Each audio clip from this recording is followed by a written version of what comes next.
Viva, sejam bem-vindos. Estamos aqui a iniciar mais um episódio da sexta temporada do Investidor Inteligente, o podcast da Casa de Investimentos. Neste episódio vamos falar de luxo, de duas marcas globais que se impuseram no mercado de produtos a que associamos características como o prestígio, a distinção, a qualidade e também, muitas vezes, preços muito elevados. Vamos colocar face a face a Louis Vuitton e a Hermès. E vamos fazê-lo com a Pamela Macedo e o Paulo Leite, que são analistas sénior da Casa de Investimentos e conhecem e estudaram a fundo estas empresas e o setor. Estão hoje connosco então para protagonizar este duelo. Este podcast tem um propósito informativo e didático e não representa qualquer oferta ou conselho de investimento. A Casa de Investimentos pode ter ou vir a ter posições nos títulos que são referidos.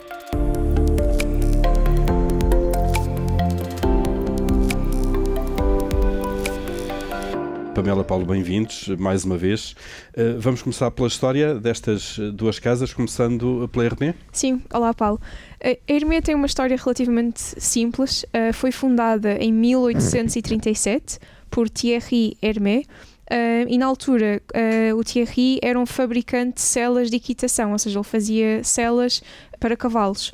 Mas há alguns pontos interessantes na evolução da história da Hermès. Em 1922, o neto do Thierry, chamado Émile Hermès, fez uma viagem ao Canadá, onde ele ficou bastante fascinado com um sistema, o feixe de correr, que na altura era utilizado nos carros militares. Eu até na altura achei estranho como é que um carro tem um feixe de correr, mas depois o Paulo explicou-me como é que era possível. Talvez peças de lona nos carros? Não sei. Olá Paulo, exatamente, para correr as lonas dos jipes, não é? Exato, porque eu olhava para o meu carro e não percebia como é que poderia ter um feixe que fechasse o carro. E ele rapidamente, quando voltou à França, obteve os direitos para utilizar os feixes de correr nas malas da Hermès. Deviam ser uma inovação na altura. Sim, foi uma inovação. Depois, mais tarde, em 1937, o grupo começa a diversificar-se um pouco e o genro do Émile Hermès, chamado Robert Dumas, desenhou o primeiro lenço de seda para a Hermès. E isto, com o tempo, a Hermès ficou conhecida, para além das suas malas, também pelos seus lenços de seda, que são muito utilizados por mulheres francesas. E depois, em 1951, o Robert Dumas assume a liderança do grupo e é aqui que a Hermès se afirma como uma marca de luxo especializada em malas, artigos de couro e também especializada em seda. E acho que há duas histórias que é interessante contar, porque a Hermès é famosa por duas malas que são muito icónicas, a Birkin e a Kelly.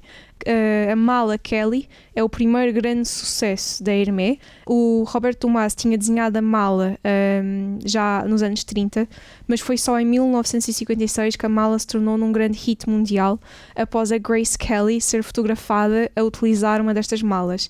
E dado ao sucesso que esta fotografia teve e ajudou a impulsionar as vendas deste tipo de mala, a Hermès mudou o nome da mala e homenageou a Grace Kelly, chamando a mala Kelly. Que foi uma influenciadora antes dos influenciadores. Sim, exato. Mais tarde, como é que surge a mala Birkin, que também é outra mala extremamente icónica? Há um episódio em que a Jane Birkin está num avião e senta-se ao lado do Jean-Louis Dumas, que é o filho do Robert Dumas e o novo CEO da Hermès, num voo entre Londres e Paris. E ela, na altura, usava uma cesta muito grande, na altura era uma mala, mas era aberta. E ela, acho que enquanto estava a tentar pôr a mala nos compartimentos em cima, deixa-a cair ao chão e tudo o que ela tinha, os seus pertences, espalham-se todos pelo chão à frente do Sr. Dumas. E ele faz um comentário a dizer, devias ter uma mala que fecha ou com melhor organização. E ela diz, se a Hermès fizesse uma mala com bolsos, eu comprava uma. E nesse preciso momento, nesse voo, o Dumas começa a desenhar um esboço do que seria a mala num saco para enjoo, e um ano depois a mala é lançada e ele chama a mala Birkin em homenagem à Jane Birkin. E a verdade é que esta primeira mala, que foi feita para a Jane Birkin, Em 2011, ela vende esta mala num leilão solidário por 162 mil euros. 1000 euros, fantástico. Hoje em dia, a Hermès já é um grupo muito maior, muito mais desenvolvido, e a empresa está organizada por, em francês, métiers, que são divisões artesanais. Isto inclui artigos de cor, como as malas, vestuário e roupa, perfumaria, joalharia, relógios e artigos para a casa. Em 2022 geraram 11 mil milhões de receitas e é um negócio extremamente rentável, com margens operacionais que excedem os 40%. É uma empresa que, de certo modo, a gestão é descentralizada. Apesar de haver muita influência da família, a gestão é, de certo modo, descentralizada, porque, por exemplo, as lojas quem gera uma loja tem a liberdade para escolher quais os artigos da coleção que querem expor na loja. Em função do mercado. Sim, talvez, em função do mercado. E pronto, acho que isto é um resumo do que é. É um bom bi, se quisermos, da Hermès. Sim. Paulo, e a Louis Vuitton? A Louis Vuitton, que na verdade é LVMH. O grupo, é verdade. Aqui insiste em chamar-lhe só. Louis Vuitton Moët-Hennessy, mas na verdade é um conglomerado de marcas de luxo. São mais de 75 marcas, em que, além destas 3 que eu já referi, temos marcas como a Dior, Dom Perignon, a Loro Piana, Fendi, Celine, Givenchy, Kenzo, Marc Jacobs, Guerlain, Acqua di Parma, etc. Podia ficar o podcast todo aqui só a dizer as marcas todas. Claro. E opera em vários segmentos, tanto na moda, nos artigos de couro, vinhos, bebidas espirituosas, relógios, joalharia, perfumaria, e depois até tem uma pequena componente de negócios que não são verdadeiramente luxo. Tem um negócio de retalho que é a Sephora, que de certeza que todas as mulheres conhecem. E homens também. A cadeia de retalho de cosmética. E de perfumaria, claro. Perfumaria. E a DFS, por exemplo, que é a rede de lojas duty free, lojas de aeroportos. Mas a história da LVMH, eu diria que é uma história muito mais de crescimento corporativo e até de uma forma bastante agressiva. A empresa, esta LVMH, ela nasce em 87. É uma fusão da Louis Vuitton com a Moët-Hennessy, que foi idealizada pelo Henri Racamier da Louis Vuitton e pelo Alain Chevalier da Moët-Hennessy. Só que pelo meio meteu-se aqui um personagem, o Bernard Arnault. O Bernard Arnault era um filho de um empresário da construção do norte de França, que começou a sua carreira no negócio da família, dedicou-se ao imobiliário, e em 1984 ele comprou um grupo, o Grupo Boussac, que era um conglomerado de têxteis e de retalho que estava insolvente e que detinha a Christian Dior. Ora, o Grupo Boussac também tinha uma história longa. O seu antigo proprietário era um dos homens mais ricos de França, tinha sido um dos grandes industriais têxteis, tinha inventado pijama, por exemplo, e tinha apostado num jovem designer, o Christian Dior, e por isso tinha acrescentado esse nome e tinha criado uma participação numa empresa de luxo. Só que com a descolonização francesa, o grupo, a partir dos anos 60, começou a ter problemas, estava insolvente já no final dos anos 70, anos 80, com vários problemas. O Bernard Arnault comprou o grupo para basicamente se desfazer de tudo e ficar só com a Dior, que era, digamos, a pérola que ele via e o grande negócio que queria potenciar. E depois, em 87, quando há a fusão da LVMH, nesse mesmo ano temos o crash da Bolsa de outubro, e nessa altura o Bernard Arnault começa a comprar uma participação na LVMH de forma inicialmente muito modesta, mas havia alguma tensão entre o Henri Racamier e o Alain Chevalier dentro desta disputa da LVMH. O Bernard Arnault coloca-se no meio e na prática acaba por eliminar os dois da equação de uma forma muito agressiva, aliando-se inicialmente a um e acabando por colocar o outro fora da empresa. Portanto, o Bernard Arnault toma de uma forma bastante hostil o controle da LVMH e a partir daí cria um conceito novo que na altura foi visto como algo de louco, que era pegar numa empresa de luxo e transformá-la, ir colecionando empresas de luxo e criar um conceito de holding que gera uma panóplia de empresas de luxo. Até muitas vezes não tem nada a ver umas com as outras, são de segmentos e produtos completamente diferentes. Totalmente independentes. E o conceito que havia era exatamente que uma empresa de luxo tem que ter uma herança familiar, tem que ter uma história estabelecida. Com o nome da família, eventualmente, como é Hermès. Claro. E, portanto, não se pode subjugar aos princípios de de uma gestão corporativa e moderna, e o Bernard Arnault, de facto, acaba por fundar um bocadinho o conceito de começar a colecionar marcas, de tal forma que ele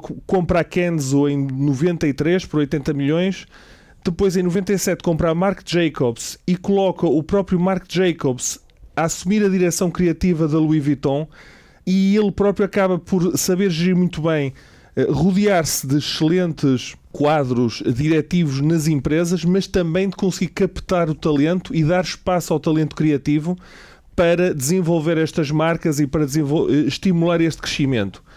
E isto coincide com uma fase de democratização da indústria de luxo. A indústria de luxo era até aí algo de acessível de facto só a uma elite, muito exclusiva. No mundo ocidental, se quisermos, nos países mais desenvolvidos. Exatamente. E a partir dos anos 90, dos anos 2000, há a desacralização do luxo, e o luxo começa a tornar-se, digamos, atinge as classes médias altas.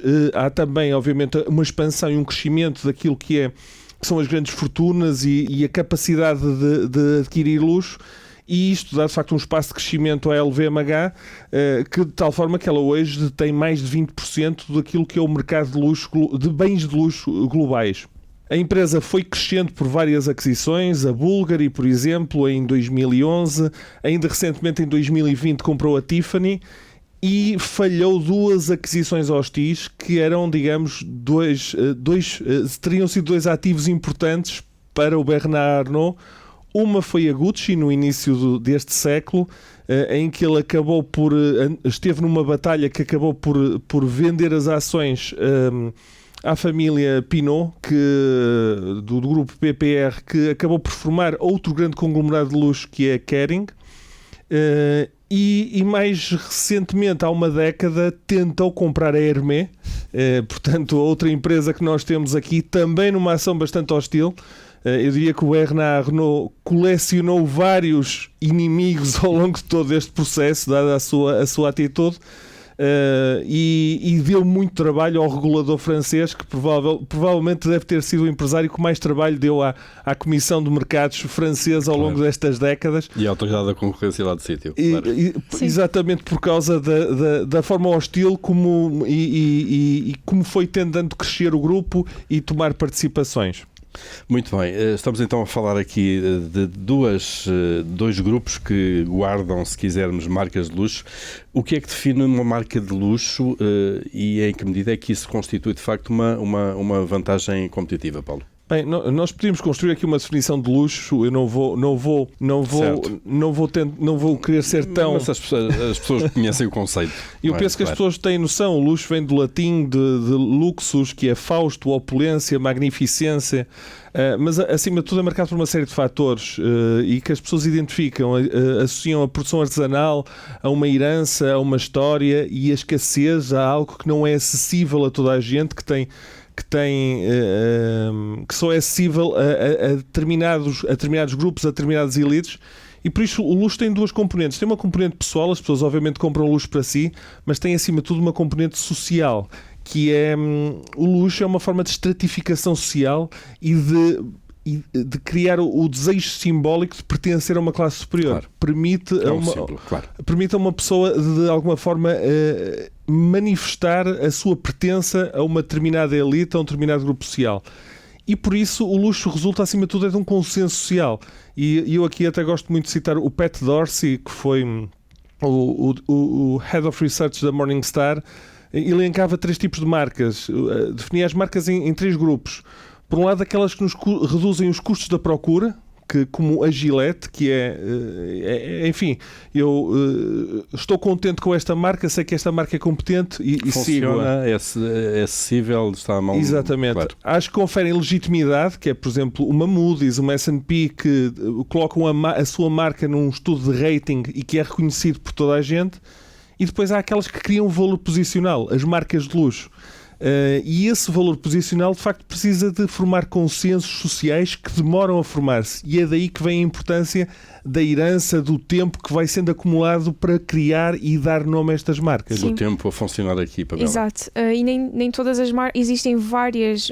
O mundo do luxo é enorme, existem várias marcas, mas umas têm mais este têm mais social status, posicionamento social do que outras, e isso está muito interligado com a tal herança por trás destas marcas. Por exemplo, se olharmos para a Hermès, a sua história remonta ao ano 1837, quando Thierry Hermès começou a produzir as primeiras selas para cavalos.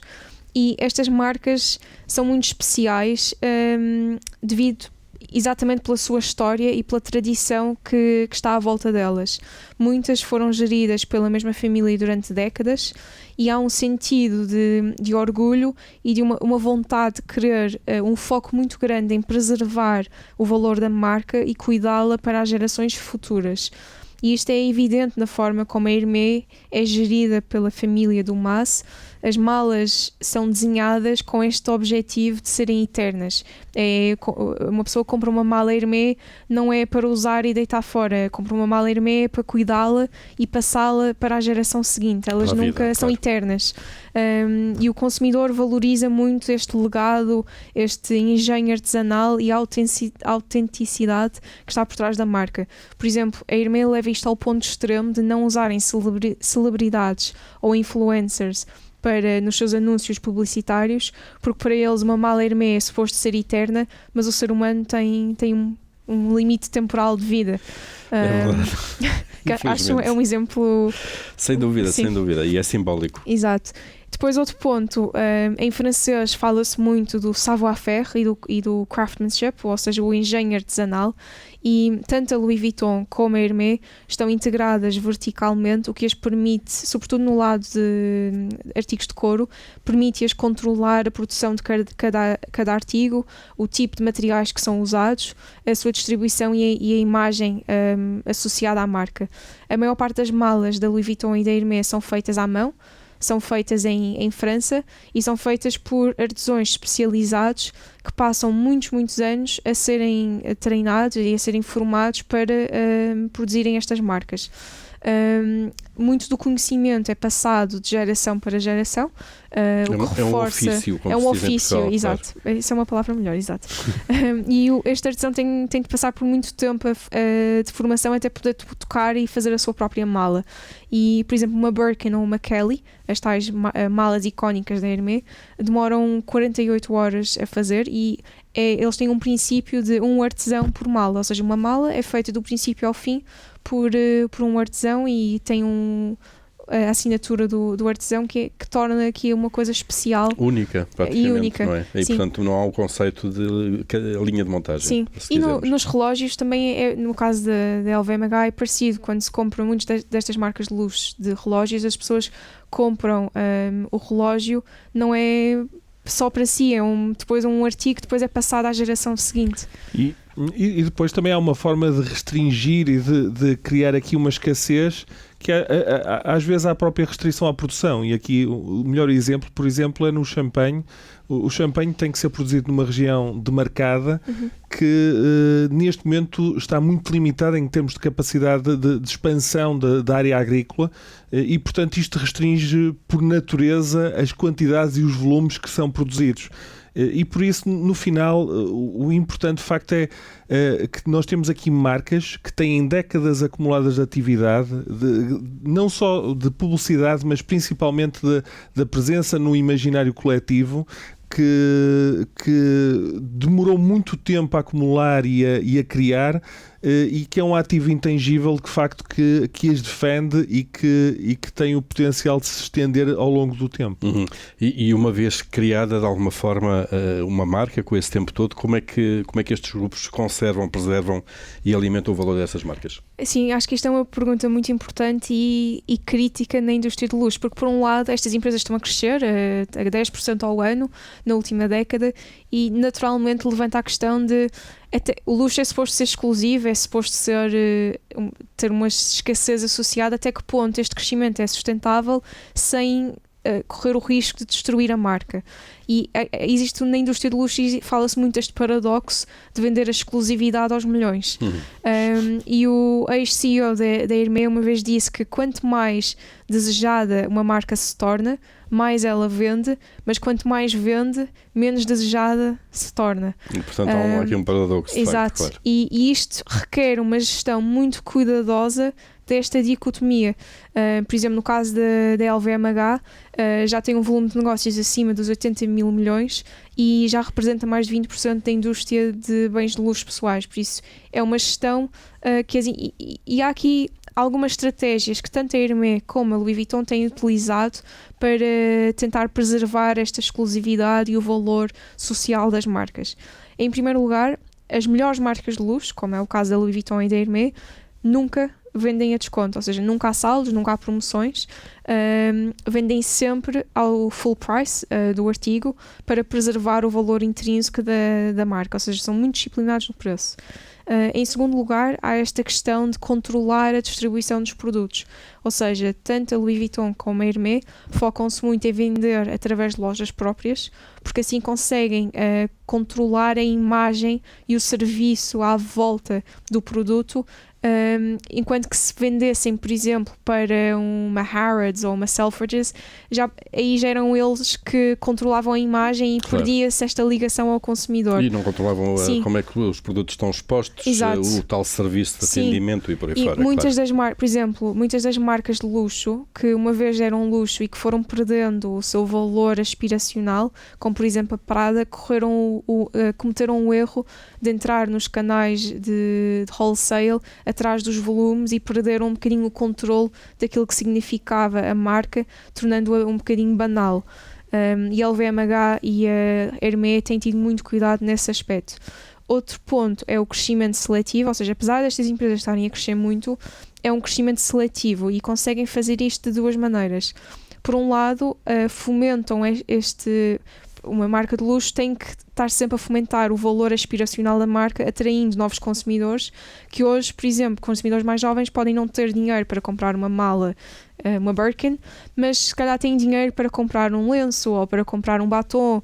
Então estas marcas lançam produtos entry level que permite atrair para o universo da marca e fomentar aquele desejo de um dia eu gostava de ter uma mala Birkin ou uma Kelly. E o segundo ponto, que isto se calhar é mais a Louis Vuitton que tem feito isto, a Louis Vuitton se calhar um bocadinho mais vou usar a palavra agressiva ou mais agressiva a gerir esta dicotomia e, por exemplo, lançam coleções especiais e limitadas em que só há um certo número reduzido de artigos naquela coleção e criam um hype à volta daquela coleção, de muitas pessoas irem à loja e de fazerem filas para comprar esses produtos e quando acabou. E depois, com o tempo, estes produtos tendem a valorizar porque foram edições especiais. E por último é o controle de volumes, e aqui a Hermès destaca-se porque tem uma lista de espera, ou seja, eu não posso entrar numa loja e dizer eu quero uma Birkin, não está lá nenhuma Birkin, claro. Eu tenho que entrar na loja e dizer eu gostava, só os melhores clientes a podem comprar e tem que ir para uma lista de espera, e a Hermès, a loja, seleciona, tem uma cota para quantas Birkin pode vender e quantas Kelly pode vender, e tem que escolher muito bem a que cliente vai vender, e há uma lista de espera. Isso é o cúmulo da exclusividade, de facto. Sim, e até há uma história engraçada, uma cena engraçada no Sexy a Cidade, em que a Samantha tenta comprar uma Birkin e ela entra na loja e diz que quer comprar uma Birkin, e o assistente da Hermès diz-lhe, vai ter que esperar 5 anos. E ao que ela pergunta, por uma mala? E ele responde, não é uma mala, é uma Birkin. Vamos lá para as coisas no sítio. Exato. Sem dúvida. Muito bem, há óbvias semelhanças, não é, entre estas duas empresas. De qualquer maneira, haverá também diferenças, não é? Quais são elas? Vamos começar pela Hermès? Sim, diria que a principal diferença é que a Hermès só tem uma marca, a Hermès, que representa 97% das vendas. A empresa cresceu de forma orgânica, apesar de terem feito algumas aquisições bastante seletivas. Maioritariamente compraram fornecedores no ramo da seda e dos materiais que são usados para proteger a integridade destes materiais e garantir a sua qualidade. E aos poucos foi expandindo para novas áreas, como a cosmética, como os perfumes. sempre com muito cuidado, são extremamente conservadores e muito focados em preservar o valor e o significado da marca Hermès. Eu diria que a principal, também é gerida, tal como a LVMH é gerida por uma família, a família Dumas, que tem 67% do capital da empresa, e eu diria que o que eu destacaria na Hermès é o facto de ser muito conservadora, ou seja, eles não têm um departamento de marketing formal, apesar de fazerem marketing de forma muito discreta, também o fazem, mas não têm um departamento de marketing formal, têm uma imagem muito clássica que se preserva ao longo do tempo e que está muito ligada ao hipismo. E as decisões da família são muito focadas no longo prazo, eles não têm pressa para ter... aliás, nas calls com analistas, quando se faz uma pergunta de curto prazo, é quase visto como nós não queremos falar sobre isto, não nos façam este tipo de perguntas, nós estamos focados para o futuro e para o longo prazo. E a LVMH, Paulo? A LVMH tem uma história de facto muito mais agressiva, é uma máquina de aquisições, já comprou mais de 70 marcas e a gestão é muito centralizada, há uma grande autonomia dentro da gestão de cada uma das marcas, apesar de presidir aquilo que é o conceito geral e aos princípios definidos pela cabeça da empresa, mas de facto... Até porque estas marcas, precisamente por serem de luxo, têm personalidades fortes, não é? E fortes, é preciso entender cada personalidade de marca. E que, curiosamente, muitas vezes elas acabam a concorrer umas com as outras. Muitas vezes quem tira o sono ao gestor da Veuve Clicquot é o Moët Chandon, que é o grande concorrente deles, e portanto muitas das marcas acabam a batalhar entre si porque não há uma articulação integrada e total da empresa, mas que é gerida de uma forma muito profissional e de facto em que o Bernard Arnault soube escolher devidamente os quadros que foi colocando e acima de tudo as marcas que foram integrando o grupo foram-se valorizando e foram trabalhadas de forma também a pensar a longo prazo, com muita calma. Uma Celine perdeu dinheiro durante 15 anos antes de verdadeiramente começar a ser rentável e começar a crescer. E depois é um grupo que tem mais diversificação, não tem só uma marca, de facto está diversificado por muitas áreas e categorias, mas essa diversificação também é um bocadinho enganadora, porque apesar de tudo 50% das vendas e 70% do resultado operacional é feito na área de moda e de bens de couro, com uma grande preponderância da Louis Vuitton. A Louis Vuitton tem um peso grande naquilo que são os lucros da LVMH. Sim, e também acho que há outro ponto, que já não é uma diferença, mas há duas coisas que juntam a Hermès e a LVMH, que são o facto de serem as duas francesas. E se olharmos para a indústria de luxo, as marcas de sucesso são todas europeias, ou são francesas ou são italianas.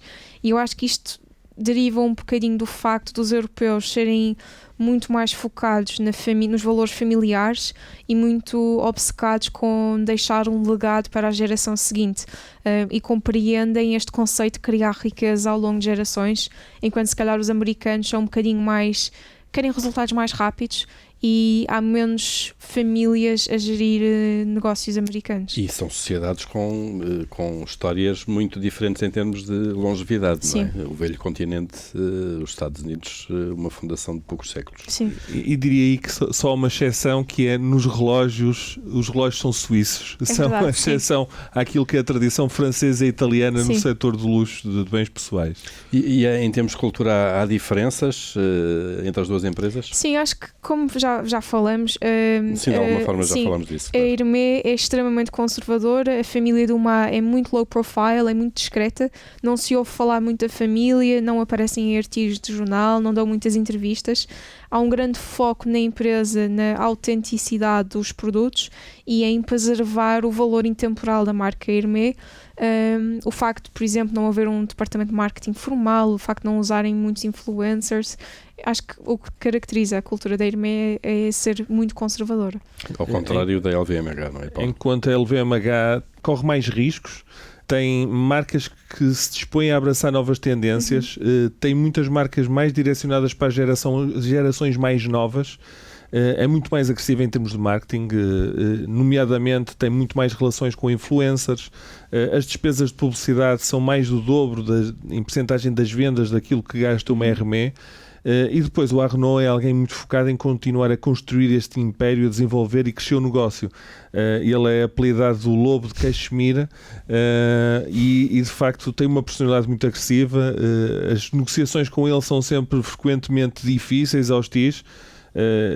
E, por exemplo, ainda recentemente, quando comprou a Tiffany, já tinha o acordo fechado e depois veio a pandemia e ele negociou uma redução de preço porque aproveitou a pandemia para cortar alguma coisa ao preço que ia pagar pela empresa e, portanto, de facto está um bocadinho distante daquilo que é uma postura mais recatada e mais discreta daquilo que é a liderança da RME. E quando houve quando o Bernard Arnault tentou comprar a Hermès, isto foi um assunto muito público que apareceu nos jornais e a família Dumas não gostou nada da atitude do Sr. Bernard Arnault e até descreveu a atitude como sendo muito pouco francesa.